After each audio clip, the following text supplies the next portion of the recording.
ceux de cette année. Oui, peut-être 2020, 2021. Oui, c'est ça, 2020, 2021. Je les mets dans... Mais ça, moi j'aime bien tu vois, je fais beaucoup de salons. Théoriquement, c'est destiné à être présenté dans les salons. Enfin, ça, je l'ai simplement présenté au Havre, dans une exposition. Et il y avait des livres qui étaient montrés donc, sur cette table, et il y avait des livres qui étaient montrés sur des supports, des portants au mur. Et finalement, les seuls livres qui ont été regardés, c'est ceux qui étaient là-dedans. C'était où au Havre? Une galerie associative qui s'appelle La Forme, qui est pas mal. Hein. Ce sont des architectes qui prêtent une partie de leur enfin, je sais pas, l'entrée de, Oui, la partie de leur agence. de leur agence, ouais. qui donne sur la rue, Oui. qui était une ancienne boutique en fait. Oui. Et c'est très bien. Et puis ils ont une politique de présentation. Ils présentent surtout du graphisme, de l'architecture. Hein. Et bon, il ne faut pas trop d'expositions. Ils en font quoi, 4 3-4 par an quand même. Oui, 3-4 par an. Mais ils sont bien. C'est très professionnel. Il y a une ligne. Il y a au moins une ligne artistique qui est bien tenue. Mais c'est intéressant parce que moi, quand je présente votre travail, je fais souvent des présentations de travaux d'édition d'art en Belgique. Et souvent, les professeurs des beaux-arts me disent, mais ça, c'est du graphisme en fait, parce que ça les arrange. Oui, ah oui, ben ça les arrange vachement en fait dans les écoles. Depuis 40 ans, oui, moi, mes livres ont été au début en bibliothèque, par exemple, je les ai retrouvés classés au rayon enfant. Hein, dans les années 80, il n'y avait pas de... On ne savait pas quoi faire. Il y avait de la couleur, donc hop, direction enfant. Le graphisme, ça a tapé un peu plus tard. Ah oui, c'est devenu à la mode après les années 2000. Ouais, vraiment. Quand on allait à Barcelone, sur le salon Art Libris à Barcelone, j'étais dans la catégorie graphisme. Donc oui, dans les années 2000, oui. Et maintenant, je ne sais pas. Bon, on a passé le livre d'artiste, bon, c'était plutôt dans les années 86, 90, non Alors aujourd'hui, livre d'artiste, ça n'existe quasiment plus chez les Oui, ça jeunes. existe peu. Oui, bon, Et pourquoi pas d'ailleurs? Ou quand ça existe, tu sais, ça a été repris finalement par une tradition du livre gravé. Oui, de la bibliophilie. Oui, de la bibliophilie. Alors on appelait ça bibliophilie contemporaine. Alors là, il y a un peu de tout. Moi, je dis beau papier, écriture et puis de la gesticulation graphique. Oui, quand même, ouais. Avec un maximum de l'eau forte, avec de la sérigraphie, et de la litho et des réaux à la main. Par exemple, Ah ouais, le carborundum, il a quelque chose comme de sérigraphie. Hein, mais bon, je pas parce que j'adule pas la sérigraphie. Les pratiques, enfin bon, ça a beaucoup descendu, non, moi, la pratique de sérigraphie. Moi, là où je vais, j'en vois pratiquement plus. Et c'est aussi pour ça qu'on est content, nous, de commencer à préparer des expositions autour de la sérigraphie, parce que sur la métropole lilloise, des ateliers artisanaux de sérigraphie, il y en a 18. Ah, c'est beaucoup, non? C'est beaucoup. Et si on étend ça jusqu'à Dunkerque, qui est à 70 km, et un petit peu vers la Belgique, à 70 km, on arrive à presque 30 ateliers. Ouais. Après, c'est des ateliers qui font beaucoup du fanzine, c'est beaucoup de choses avec des jeunes qui veulent être autonomes, tout bêtement. Ils sortent de l'école, ils s'aperçoivent que le monde de l'édition, c'est devenu quelque chose qui est devenu un peu monstrueux, où on rentre dans des codes tout très, très codifiés. Il y a les livres pour enfants, il y a le graphisme, et ils ne se trouvent pas leur place là-dedans. Et aujourd'hui, la sérigraphie, pour eux, c'est une autonomie de production. Et ça, c'est vraiment le côté qui est peut-être le plus intéressant, même si on n'est pas toujours fan de ce qui peut être réalisé, mais c'est aussi lié aux salles de concert, beaucoup. C'est-à-dire qu'il y a un gros mélange aujourd'hui d'affiches de concert faites en sérigraphie. Oui, c'est-à-dire que moi, quand j'ai commencé la sérigraphie, tu me diras, j'ai commencé par faire des affiches politiques. Hein, à l'époque, c'était plutôt des affiches politiques qu'on collait dans la nuit. Enfin, bon, c'est tout. Mais bon, après, il m'a fallu beaucoup de temps pour remonter un atelier autonome. C'était très difficile. Mais bon, C'est ça, oui, maintenant, il y a, c'est la risographie aussi qui... Oui. qui Ici, monte. c'est la risographie. C'est la riso, hein. La riso. Bah, il y a des gens qui s'en sortent très bien, puis souvent c'est un peu brouillon. Oui. Mais il y a des choses très belles en riso, effectivement. Après, ça Mais- reste une machine qu'on achète. C'est ça, au Havre. Ah oui, bah, tu peux le C'est donner, dans ce ce petit cadre-là. catalogue. Donc ils font tous les ans un catalogue. Et donc voilà, ils sont. Là, c'est autour du graphisme. C'est autour du graphisme. Et ça, c'était ce qui était dans la galerie. Mais là, on ne voit pas des photos de la galerie parce que c'était avant que l'exposition ait lieu. Ça, c'était au musée Beaux-Arts de Caen. C'est Ah bon, aux Arts de Caen. ces photos-là. Bah, normalement, maintenant. Ça, c'est l'affiche. Ouais. C'est une affiche qui fait Mais c'est 80 sur une 120. affiche gigantesque. Bah, Il les mettait dans les. Dans les panneaux de c'est- co. Oui, dans Ouais, les panneaux de co. D'ailleurs, j'ai eu un problème pour faire cette affiche parce que ça a été fait à Brumat chez les arts graphiques. Je sais pas si tu Oui, connais. je connais les arts graphiques. Ouais. Et moi, j'avais fait une maquette. J'avais passé 2-3 heures à faire la maquette à la maison, un matin, comme ça, vite fait, avec des scotch. D'ailleurs, j'avais fait au format homothétique. J'avais imprimé, il y avait 4 passages, on va dire. J'ai imprimé les 4 passages les uns après les autres, puis après, je les ai refaits tous ensemble, hein, pour montrer dans quel ordre il fallait les mettre. Et bien, ils ont été incapables de travailler. Avec les maquettes. Ils m'ont emmerdé pendant je ne sais pas combien de temps. Le fichier natif, on veut le fichier Il natif. n'y a pas de fichier Il n'y natif. a pas de fichier. Ah ouais, mais c'est un boulot. Après, ils ont été obligés de refaire. Ils m'ont dit qu'ils ont passé 8 heures de PAO pour rattraper le coup. Bon, 8 heures, ça va encore. Ouais, bon, enfin. Mais là, moi, par exemple, j'ai eu l'exemple inverse là, le mois dernier où j'ai voulu faire une sérigraphie avec France de Ranchin, qui fait des labyrinthes en art construit. Et elle m'a filé la photographie d'une peinture sur toile, avec 7 couleurs, en bord à bord. Et en me disant, bah voilà, bah oui, on fait ça en sérigraphie. Je vais essayer, mais j'y crois pas du tout. Là, j'y crois pas. Et j'ai passé peut-être une semaine de travail à tout décomposer, à essayer de recomposer. Et quand je mettais les films les uns sur les autres, c'était parfait. Mais comme le papier travaille, Oui. c'était fichu. Donc j'ai 100 belles feuilles de papier qui sont bonnes pour la poubelle. Il y a un dos au papier. Mais je vais le donner à un dessinateur, le dos du papier. Ouais, c'est dur. Oui. Mais chaque fois, hein, parce que j'avais fait une aussi. Ils ont réussi quand même. Une estampe, oui, après, elle a réussi, ils ont réussi quand même à faire un beau tirage. Mais celle que j'avais fait pour l'Artothèque aussi, c'était un truc simple. C'était, il fallait utiliser un cadre volant pour imprimer une fois Dans un comme sens. ça, une fois dans l'autre sens, une fois dans l'autre sens.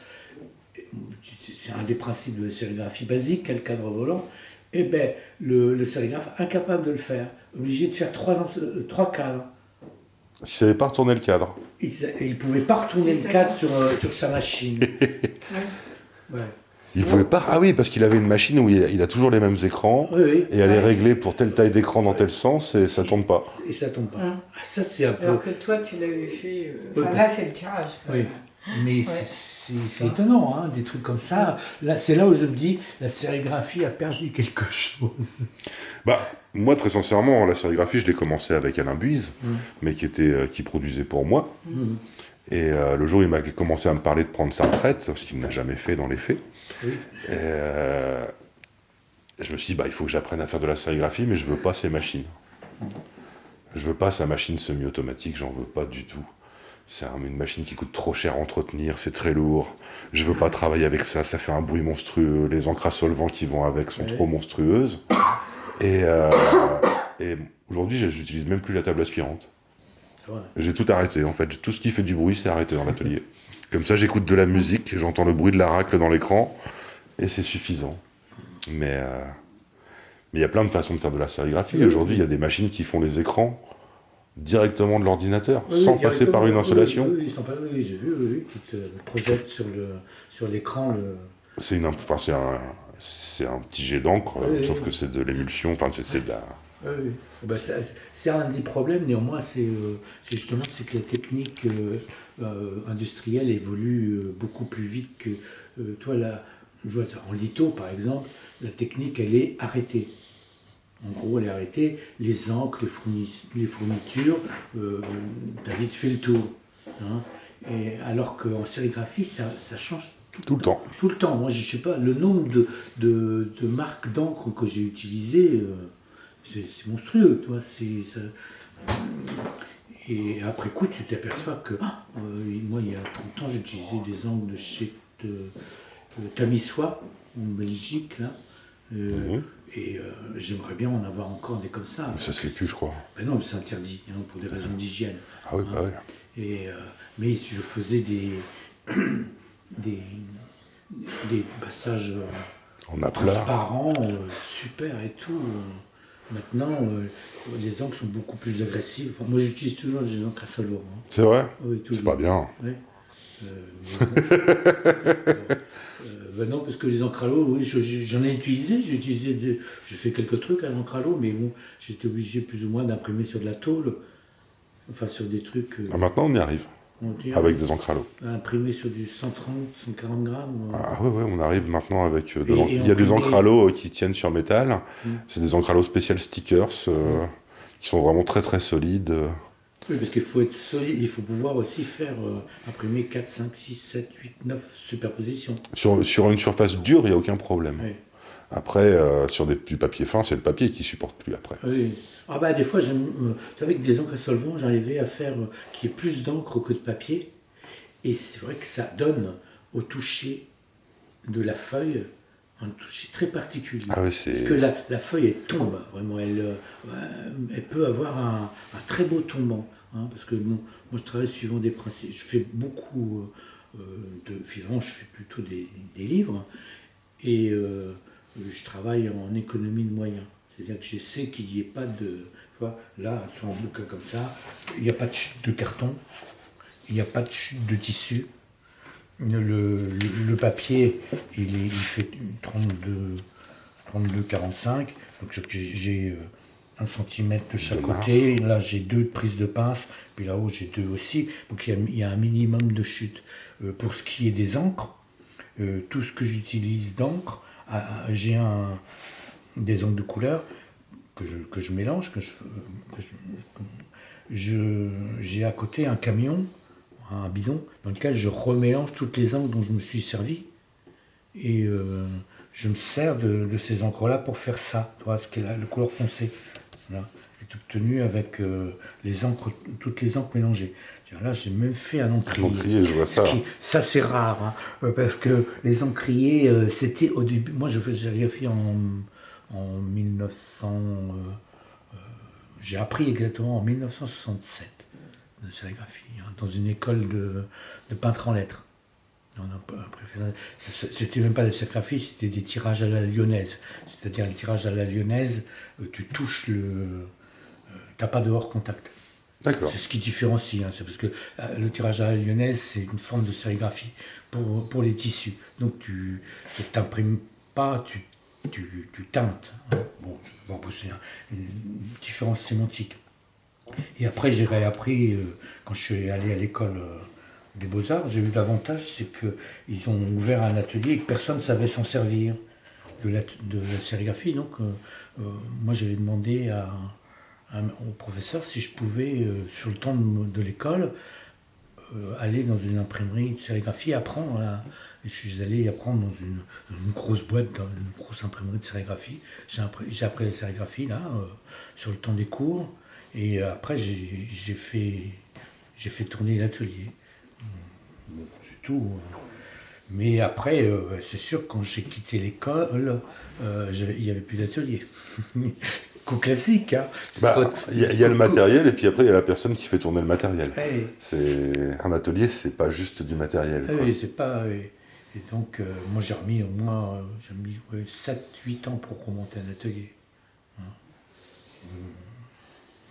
Voilà. Bon, oui, donc je travaille sur des principes d'économie parce que dans moi j'ai repéré que dès le début qu'il y avait beaucoup de gens qui se cassaient la gueule parce qu'ils faisaient tout de suite un bouquin vachement tac, et ils se ruinaient.